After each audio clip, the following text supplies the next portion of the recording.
Today we're talking about 10 hacks for taking better photos of your pets. Thanks, Mia.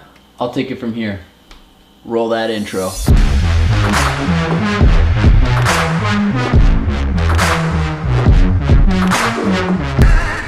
Welcome back, ladies and gents. For those of you who are new to the channel, I'm Daniel, and today I'm here with my two little helpers, Tank and Mia. Now I'm sure most, if not all of you, have some adorable pets at home, and who doesn't want to show off their adorable pets? So today we're going to take your pet pics from this to this with 10 cheap, easy, or even free hacks that you can do right away.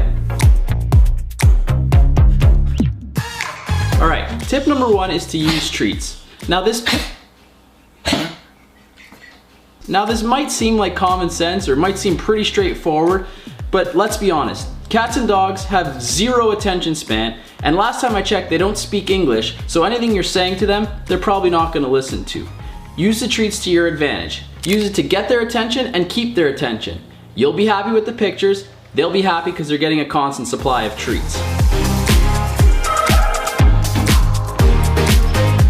Tip number two, try taking the pictures on an ottoman or a stool. The reason this is good is because it limits the amount of space your pet has to move around, so they'll stay still for you. And secondly, if they want to decide to lie down or have a nap facing the opposite direction of the camera, you can just move the ottoman or the stool and face them without having to wake them up or agitate them and get them all riled up again. Tip number three, use window lighting. If you don't want to buy any lights right off the bat, have your shoot near a window. It'll create some depth on your pet and make your photos a lot more interesting than any other place in the house. Tip number four, use a big soft light. If you do want to get more advanced, you can pick up a softbox for super cheap. I'll link one below. All you gotta do is keep the light nice and close so that it makes a big soft light.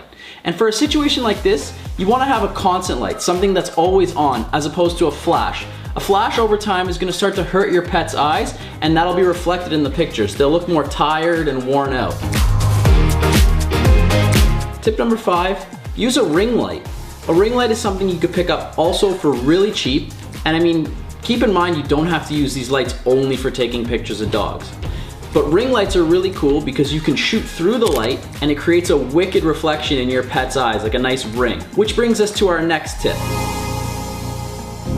Tip number six, focus on the eyes. There's a reason they call them puppy dog eyes. Focus on your pet's eyes. It's the most dramatic, it'll draw your viewers in, and unless you're trying to photograph some sort of action in the scene, there's really no point in photographing the whole body. Get in nice and tight on the eyes and it'll create some drama. Tip number seven, use your phone flashlight. If you don't want to buy lights right away, try using your phone's flash to create some dramatic lighting. All you gotta do is hang it over your pet's head, moving it back and forth to see what looks good. Tip number eight, use props. Try using things like fairy lights or prisms. They're both super cheap. At like 25 bucks for both, why not use them? They're a great little prop that you can add in and add a little bit more flair to your pet photos.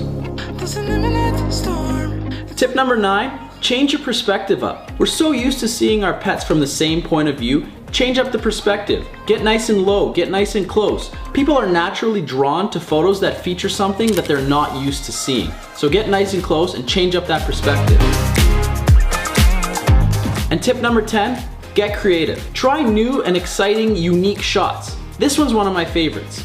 Get a piece of clean plexiglass and put a little bit of honey on it. Then have your pet lick the honey as you snap away from the other side of the glass. Just be sure to watch out for the light and any reflections you might be catching. There you have it, ladies and gents. That's 10 quick ways to take some beauty, professional shots of your pets. I'll link all the stuff that I use down below. Who knows, once people see these pictures of your pets, they might want to hire you to do pictures of theirs, so you might make a quick buck. And that's it. Make sure you guys tag me in your pet pictures. I legit want to see them. So if you found this helpful, make sure you hit that like button, hit that subscribe button, hell, even force your friends and family to subscribe. Don't give them a choice, just tell them they need to subscribe. And I'll see you guys next time. We're done. That's it. You can go. You want to just stay here? Boop, boop. Boop, boop, boop. That's it, look, she's content.